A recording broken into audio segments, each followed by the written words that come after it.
Gracias, mi hermanito. Bueno, mis hermanos, bendiciones en este día una vez más. Formalmente, buenos días para todos.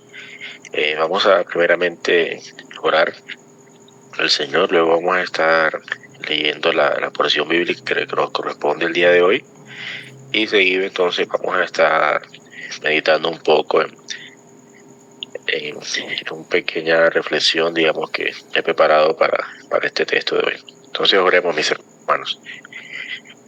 Buen Dios y Padre, en esta mañana, Señor, te damos muchas gracias porque eres bueno con nosotros, Señor, al permitirnos gozar de este espacio matutino, Señor, en el cual de madrugada este grupo de varones se levanta con un solo propósito, y el de buscar de ti, Señor, con aquella necesidad que tiene nuestra alma de ser refrescada por tu palabra, Señor. Por lo tanto, en esta mañana te pedimos que nos ayudes, que nos asistas, Señor, y que hables a nuestros corazones y que a lo largo del día podamos meditar en esta maravillosa porción bíblica, Señor. En el nombre de Jesús, a ti damos toda la gloria. Amén. Que mis hermanos, vamos a leer Éxodo 36.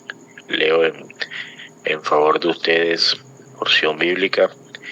Dice: así pues, Bezaleel y Aholiab y todo hombre sabio de corazón, a quien Jehová dio sabiduría e inteligencia para saber hacer toda la obra del servicio del santuario, harán todas las cosas que ha mandado Jehová. Y Moisés llamó a Bezaleel y a Aholiab y a todo varón sabio de corazón, en cuyo corazón había puesto Jehová sabiduría, todo hombre a quien su corazón le movió a venir a la obra para trabajar en ella, y tomaron de delante de Moisés toda la ofrenda que los hijos de Israel habían traído para la obra del servicio del santuario, a fin de hacerla. Y ellos seguían trayéndole ofrenda voluntaria cada mañana, tanto que vinieron todos los maestros que hacían toda la obra del santuario, cada uno de la obra que hacía, y hablaron a Moisés diciendo: el pueblo trae mucho más de lo que se necesita para la obra que Jehová ha mandado que se haga. Entonces Moisés mandó pregonar por el campamento diciendo: ningún hombre ni mujer haga más para la ofrenda del santuario. Así se le impidió al pueblo ofrecer más. Hermanos, creo que hay alguien que tiene el micrófono abierto. Pues tenía material abundante para hacer toda obra y sobraba.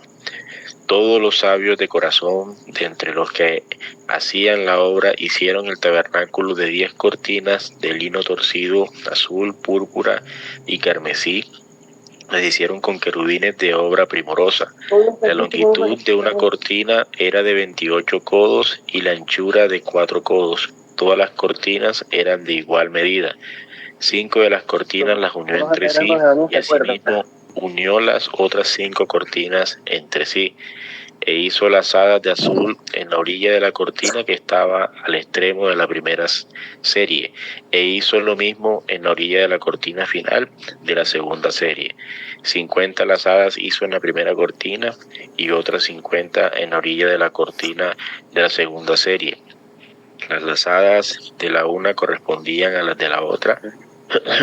Hizo también 50 corchetes de oro, con los cuales enlazó las cortinas una con otra, y así quedó formado un tabernáculo. Asimismo, cortinas de pelo de cabra para una tienda sobre el tabernáculo, 11 cortinas hizo. La longitud de una cortina era de 30 codos y la anchura de 4 codos.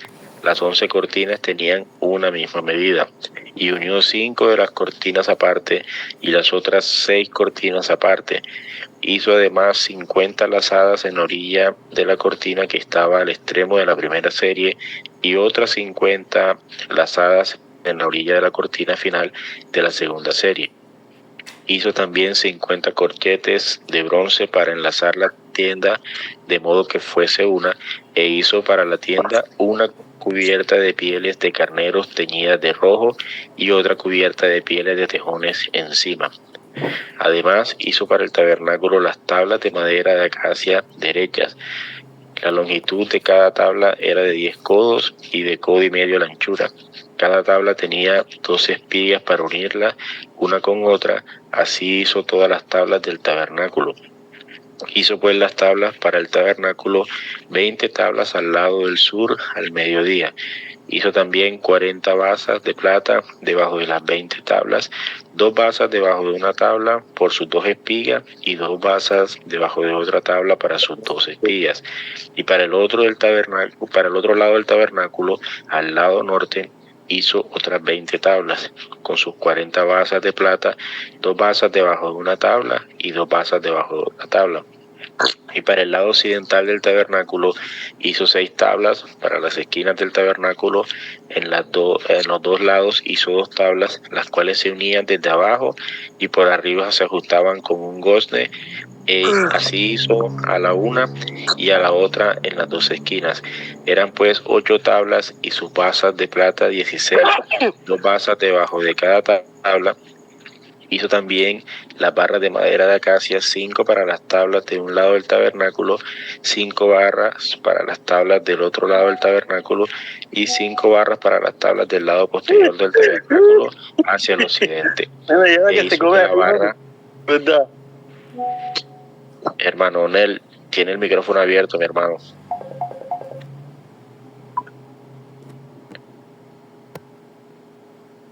Y cubrió de oro las tablas e hizo de oro los anillos de ellas por donde pasasen las barras, cubrió también de oro las barras. Asimismo hizo el velo de azul, púrpura, carmesí y lino torcido. Lo hizo con querubines de obra primorosa y para él hizo 4 columnas de madera de acacia y las cubrió de oro y sus capiteles eran de oro y fundió para ellas 4 bases de plata. Hizo también el velo para la puerta del tabernáculo de azul, púrpura, carmesí y lino torcido, obra de recamador, y sus 5 columnas con 5 capiteles, y cubrió de oro los capiteles y las molduras, e hizo de bronce sus 5 basas. Bien, mis hermanos, un texto bastante largo, de hecho bastante complejo, pero no quisiera de pronto basarme en una escuela o digamos en una reflexión en la cual ver qué significan cada una de esas medidas o interpretar qué significa cada elemento que había plasmado allí, sino hacerla un poco más reflexiva y un poco más aplicativa para nuestras vidas. Entonces, en este capítulo 36 de Éxodo, parece como si estuviésemos recorriendo nuevamente el relato de los diferentes elementos y las partes del tabernáculo. Y aunque suene como una repetición, nosotros aquí nos encontramos a lo que se nos dio antes de lo que sería el proyecto del tabernáculo y que ahora ya estamos en la parte de la ejecución misma de lo que es ese trabajo. Y nosotros no solamente necesitamos el proyecto y los materiales, sino necesitamos ver cómo se iniciaron esos trabajos y que son los que se inician en este capítulo. Entonces dice que cada miembro del equipo de trabajo, y que probablemente era muy numeroso, estaba dedicado a construir la tienda de reunión con la sabiduría y la inteligencia que Dios le había concedido. El responsable de las obras, como bien leímos, era Bezalel, y observamos que Bezalel se apresuró a cumplir con la tarea encomendada por el Señor y lo más rápido que le fue posible. Entonces la obra de Dios debe ser hecha, mi hermano, con alegría, con sumo agrado. Es lo primero que debemos tener en cuenta. En su carta a los romanos, el apóstol Pablo dijo que cada cual esté plenamente convencido según su propio sentir. Y así es como nosotros debemos servir al Señor. Tenemos que estar plenamente convencidos que le estamos sirviendo a Él porque así lo deseamos y porque estamos ansiosos realmente por agradarle. En otra de sus cartas, el apóstol Pablo dijo lo siguiente: ay de mí si no predico el evangelio. Primera a los Corintios 9:16. Y era lo que Pablo realmente quería. Él quería anunciar el evangelio. Aquí nosotros podemos observar algo que es de gran importancia y que es esencial para la obra del Señor. Y es que si alguien está sirviendo al Señor de mala gana, es mejor que no lo haga. Dios no puede utilizar a alguien con semejante actitud. Nosotros vemos que cuando estaban construyendo el tabernáculo, estaban hombres que estaban tallando hermosas piedras de mobiliario que iban a ser usadas en la adoración al Señor. Y para ellos esta tarea no constituía un simple puesto de trabajo, ni estaban pendientes del reloj. Ellos no se limitaban a trabajar durante un horario determinado para después interrumpirlo. No estaban haciendo aquello como si fuese una obligación, y teniendo en cuenta de que ellos habían sido esclavos en el pasado y aquí estaban trabajando otra vez como esclavos, pero en esta ocasión deseaban hacerlo, ponían su corazón en aquel trabajo, y esa es la manera en la que nosotros debemos llevar a cabo todo lo que se hace para el Señor. Éxodo 36, mis hermanos, está escrito para describir el trabajo de construcción del tabernáculo. Pero este pasaje también es rico en ideas sobre el liderazgo y el ministerio en el contexto de la iglesia del nuevo pacto de Jesucristo. Y en primer lugar, el texto deja claro que no solo Bezalel y Aholiab tenían la habilidad, la inteligencia y digamos el conocimiento y la destreza para hacer todo lo necesario para lo que era la construcción del tabernáculo. Trabajar el oro, la plata, el bronce, la piedra, la madera, sino que también estos hombres habían sido llenados del Espíritu Santo. El trabajo de construir el tabernáculo de Dios no fue meramente algo de arte y destreza humana, sino que el mismo Dios estuvo íntimamente involucrado en este trabajo por medio de su Santo Espíritu. Y de la misma manera, nosotros deberíamos aprender de esto, que no hay una sola parte del ministerio, ni siquiera los proyectos de construcción, en los que nosotros podamos realizar fielmente separados del Espíritu de Dios. Lo segundo es que Bezalel era de la tribu de Judá y Aholiab era de la tribu de Dan. En otras palabras, estos artesanos no eran levitas. Y además, en el versículo 1 de Éxodo 36 que leíamos, deja claro que Jehová también había llamado a otros artesanos para que participaran en la construcción del tabernáculo. Así que, mi hermano, esto quiere decir que el Señor tiene la bondad de dar a todos, no solamente a los sacerdotes, un papel en la construcción de su sagrado tabernáculo. En tercer lugar, Jehová no solo había inspirado a Bezalel y a Aholiab para que dirigieran a este grupo de personas a quienes Dios había dado la habilidad y la inteligencia, sino que ellos tenían todas las cualidades para hacer el trabajo, sino que también Él llamó específicamente para que ellos enseñaran. Es una particularidad que nosotros debemos tener en cuenta, y eso lo leíamos en el capítulo anterior, Éxodo 35, 34. Entonces, estos hombres tenían esta particularidad, tenían la habilidad, sí, contaban con inteligencia, sí, pero Dios les había dotado con esa habilidad de forma más especial, porque también tienen la capacidad de enseñar a las demás personas cómo hacer este trabajo. Y esto me recordaba algo, y era el encargo del apóstol Pablo a Timoteo, en 2 de Timoteo 2:2, donde él le dice: lo que has oído de mí ante muchos testigos, esto encarga a hombres fieles que sean idóneos para enseñar también a otros. El apóstol Pablo había enseñado personalmente a Timoteo el Evangelio de Jesucristo. Y aquí él explica que el propio llamado de Timoteo como pastor era enseñar a otros líderes de la iglesia que también pudieran enseñar el evangelio a otras personas.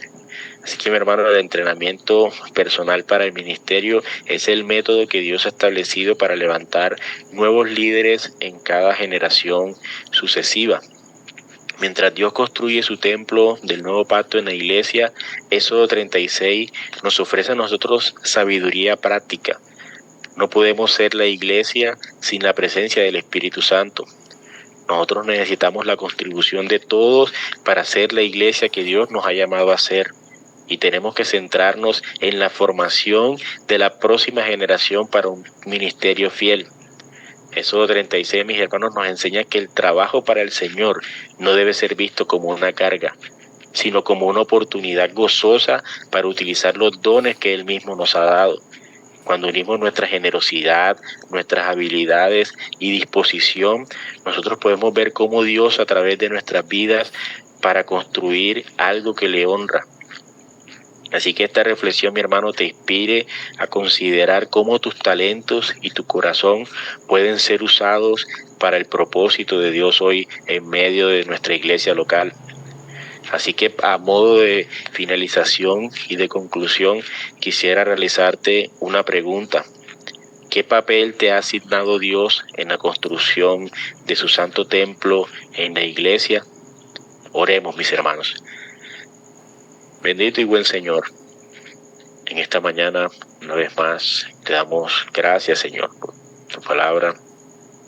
Te damos gracias, Dios, porque instruyes nuestras vidas, Señor, porque nos enseñas que nuestros talentos, nuestros dones, todas las habilidades que nosotros podamos tener, no provienen de nosotros, sino de ti, Señor. Y que todas estas deben ser puestas a servicio tuyo, que toda nuestra vida debe ser puesta a servicio de tu obra, Señor. Ayúdanos, Padre, a levantar nuestros corazones, nuestras vidas en servicio, en favor de nuestra iglesia, de nuestros hermanos. Ayúdanos, Señor, a poder ser personas valientes, esforzadas en el servicio a ti, Señor, y a tu obra. En Cristo, Señor, te suplicamos estas cosas. Amén. Esto, mis hermanos,